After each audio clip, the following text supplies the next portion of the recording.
আউযু বিল্লাহি মিনাশ শাইতানির রাজিম। বিসমিল্লাহির রহমানির রহিম।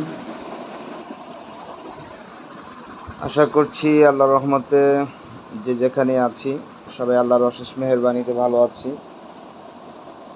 বর্তমান যে পরিস্থিতি আমরা দেখতে পাচ্ছি, এসএসসি পরীক্ষার্থীদের নিয়ে আমাদের শিক্ষামন্ত্রী যেই কথাটা বলেছেন, শুধু এসএসসি পরীক্ষার্থীদেরই তিনি অবহেলা করেন নাই, সাথে সাথে মাদ্রাসাকে অপমান করেছেন। যাই হোক না কেন, বিষয়টা দাঁড়ালো এমন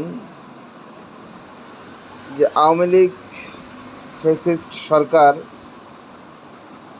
ছাত্রদের নিয়ে কটূক্তি করার কারণে তাদেরকে এই বাংলাদেশ ছেড়ে চলে যেতে হয়েছে। এখন বিএনপির ভিতরেও কিছু কিছু মন্ত্রীরা ছাত্র সমাজকে নিয়ে উল্টাপাল্টা কথা বলে দেশকে অস্থিতিশীল করতে চাচ্ছে। সাথে পুলিশ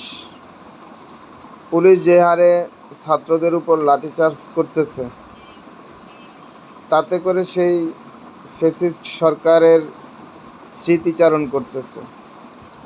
এতে করে দেশের ভালো হবে আমার মনে হয় না। তবে বাংলাদেশের ছাত্র সমাজ, সাধারণ জনগণ সকলের একটা জিনিস স্পষ্টভাবে বোঝা উচিত, আমরা এমন একটি দেশে, আল্লাহ আমাদেরকে সৃষ্টি করেছেন, এমন একটি দেশে আমরা বসবাস করি, যেই দেশের যখনই যারা এমপি মন্ত্রী হয় এদের কোনো লজ্জা শরম থাকে না। এদের দ্বারা যদি বাংলাদেশ একদম ধ্বংসও হয়ে যায়, তারপরেও এরা পদত্যাগ করবে না।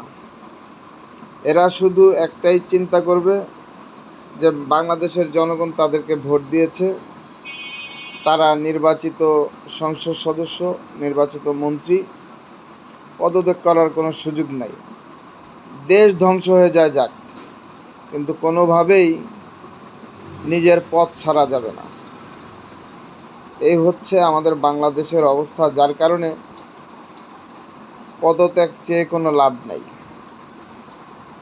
আমাদের এগুলি অভ্যস্ত হয়ে গেছি আমরা সব কিছু মাইনা নিতে, হয় মাইনা নিতে হবে, নয়তো রাজপথে নামতে হবে, দুইটার যে কোনো একটা করতে হবে। তবে আমি মনে করি বর্তমান পরিস্থিতিতে রাজপথে না নেমে সুষ্ঠু সমাধানের একটা চিন্তা ভাবনা করা, কারণ দেশ এমনিতেই ধ্বংসের দ্বার প্রান্তে দাঁড়িয়ে আছে। এখন যদি আবার নতুন করে আন্দোলন হয়, দেশ ধ্বংস হয়ে যাবে।